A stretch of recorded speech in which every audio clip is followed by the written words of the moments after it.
You say you're healing. Say it again. Out loud. I'm healing. Sounds noble, doesn't it? Sounds like progress. Sounds like someone who has done the work. But language, your language, betrays you long before your behavior does. When you say, I just need to focus on myself right now. I'm not ready for anything serious. I'm in my growth era. I'm prioritizing my peace. These are not declarations of healing. Linguistically, they're euphemisms for avoidance, syntactical structures designed to soften the truth. The human brain instinctively wraps uncomfortable realities in socially acceptable vocabulary. It rewrites fear as boundaries. It recodes running as growth. And here's the psychological truth. You cannot hide from yourself in language. The words you choose are archaeological evidence of what you're avoiding. So let me ask you something you probably don't want to answer. What if you're not healing at all? What if you've just learned to disguise your anesthesia as enlightenment? Let's pause. I want you to notice what just happened. In the last few seconds, something shifted in your body. An unease, a resistance, maybe a thought like, this doesn't apply to me. Or maybe a tightening in your chest. That discomfort is data. That's your psychological defense system activating. It's the part of you that has become skilled at protecting yourself from pain. So skilled, in fact, that it has mistaken avoidance for recovery. Healing, by its nature, is dysphoric. It requires you to inhabit what you've been trying to escape. Grief, not as a concept, but as a visceral weight in your chest. Emptiness, not philosophical, but felt. Anger, not intellectualized, but embodied. Loneliness, not understood, but endured. Regret, not analyzed, but sat with. Distraction performs the opposite function. It is a negative reinforcement loop. You feel discomfort. You reach for stimulation. The discomfort temporarily vanishes, and your brain learns that distraction equals relief. But here's the clinical truth. Relief is not resolution. Distraction is palliative care for an untreated wound. It stops the bleeding temporarily, but does nothing about the infection beneath. Your brain is wired with a fundamental paradox. It desperately wants to resolve pain, yet it is equally wired to avoid the experience of it. This is the approach avoidance conflict, the psychological tension between the desire to heal and the fear of what healing requires. So your brain builds escape routes, not consciously, not maliciously, but adaptively. It constructs entire lifestyles designed around one goal, keeping you away from stillness. Let me show you what I mean. Constant scrolling, linguistically reframed as staying informed or educating myself. But observe your behavior. When the last video ends, do you immediately reach for another? When the article finishes, is your thumb already swiping? That's not curiosity. That's sensory saturation designed to outrun silence. Non-stop music or podcasts, framed as learning or staying inspired. But examine the compulsion. Why can't you drive in silence? Why does the shower need a soundtrack? Why must every moment of cognitive downtime be filled with external input? Because silence is the space where unresolved emotion surfaces. Relationships, especially the kind you enter when you're not ready, but it feels right. Often, this is emotional outsourcing, using another person's nervous system to regulate your own. You call it connection. Your unconscious calls it anesthesia by attachment. Work and productivity, reframed as ambition or drive. But there's a distinction between purposeful work and compulsive industriousness. The first comes from vision. The second comes from terror of the empty room. Self-improvement obsession. This is the most deceptive one. You read books, attend workshops, journal, meditate, and you tell yourself you're growing. But here's the question. Is your self-improvement moving you towards something or away from something? Because the tragic irony is this.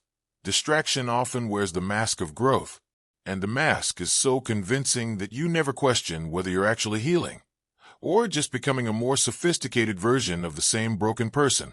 Let's move from theory to language, because how you speak reveals what you fear. Example 1, the quiet panic paradox. You call yourself focused. You pride yourself on your discipline. Your schedule is full. Your goals are clear. But notice what happens when the schedule breaks, when a meeting cancels, when you have a free evening, when there's nothing planned. Do you panic? Do you immediately fill the space? That panic is not ambition. It's existential dread activated by silence. Your focus is not a strength.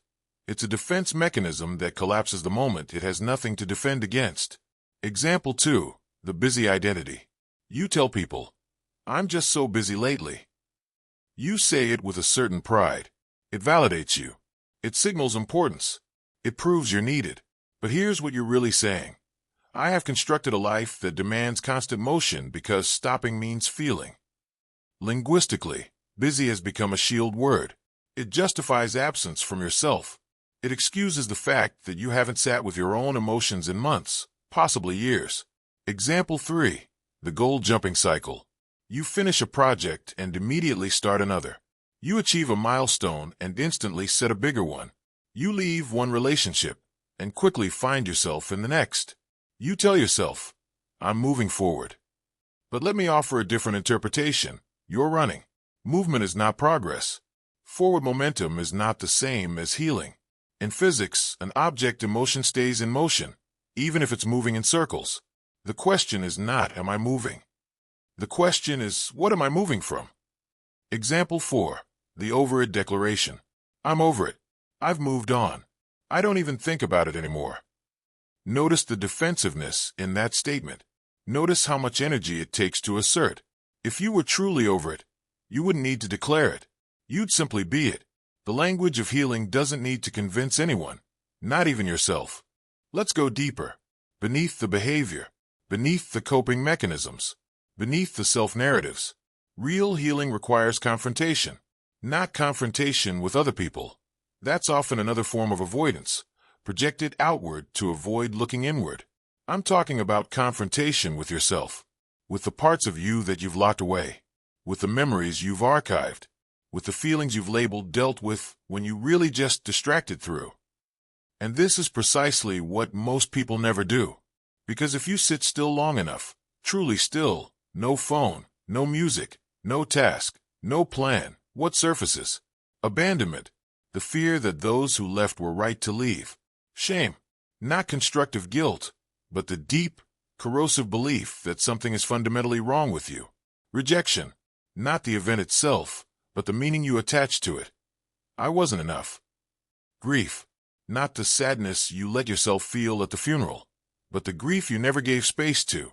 The one that lives in your cells, waiting. Emptiness.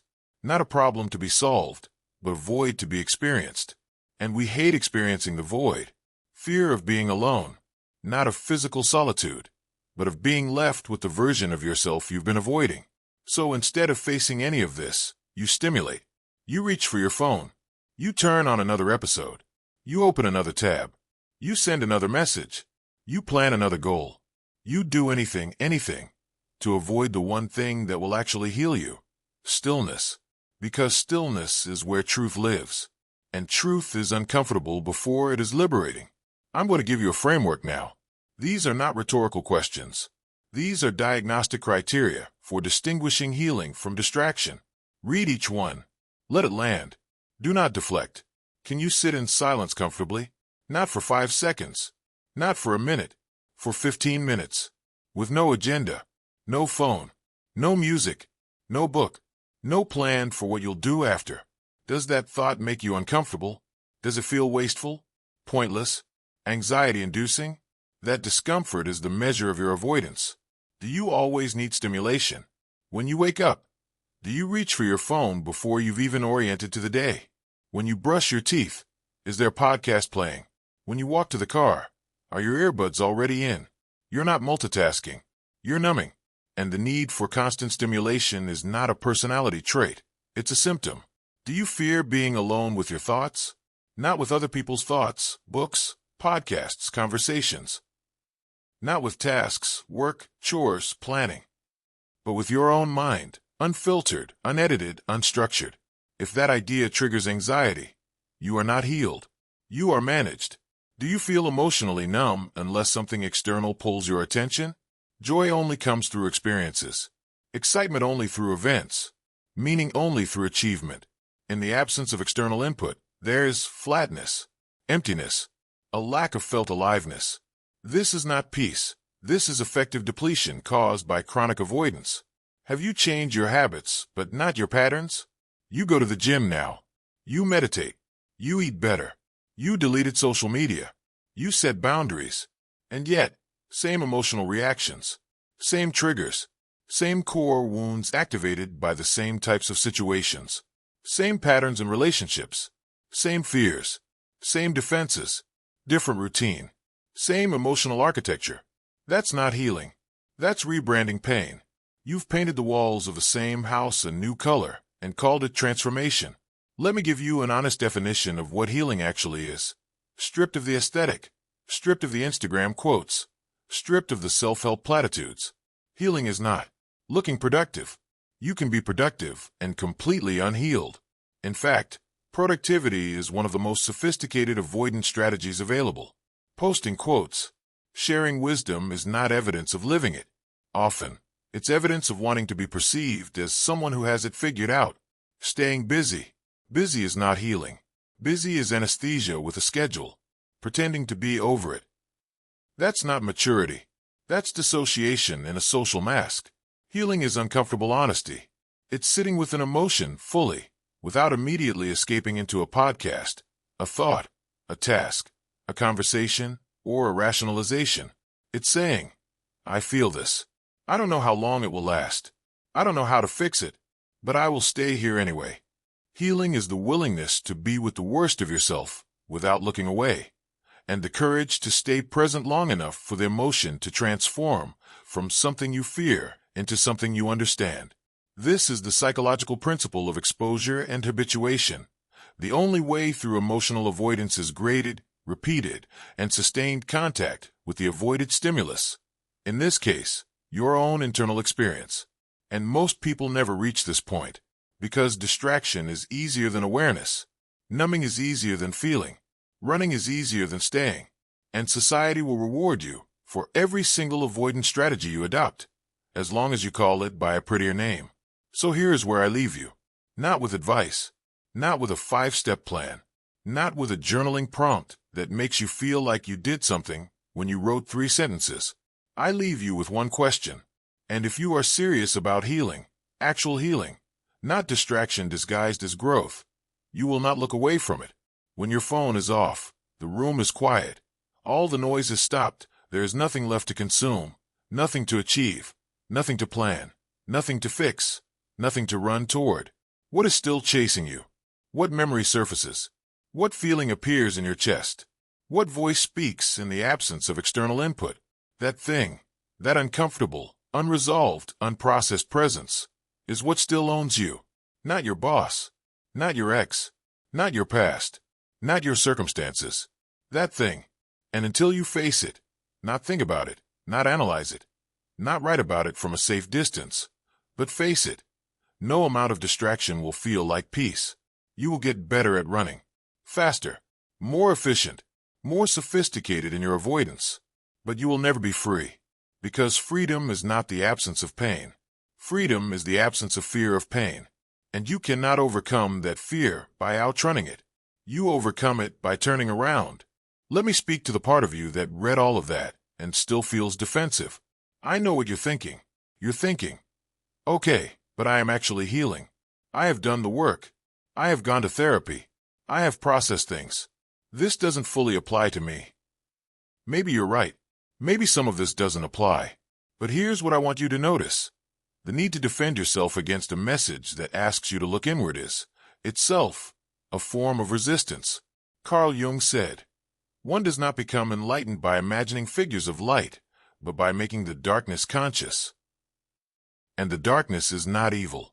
It's not shameful. It's not something to be fixed. It's simply what you haven't been willing to look at. The tragedy is not that you have pain. The tragedy is that you've spent years trying to escape it, when the entire time, what you needed was simply to witness it. Healing does not require you to fix everything. It requires you to hold everything, the grief, the anger, the loneliness, the fear, with the same compassion you would offer a wounded friend. And here is the paradox that changes everything. The thing you've been running from is the very thing that will set you free. Not because it's easy, not because it's comfortable, but because what you resist does persist, and what you finally allow yourself to feel finally begins to dissolve, not through force, not through fixing, through presence. The wound you attend to is the wound that heals. The emotion you sit with is the emotion that transforms. And the silence you've been avoiding is the space where you finally meet yourself. So one last time, you say you're healing, but ask yourself honestly, if you're ready to face the difference between feeling better and getting better. Because one is temporary, the other changes everything.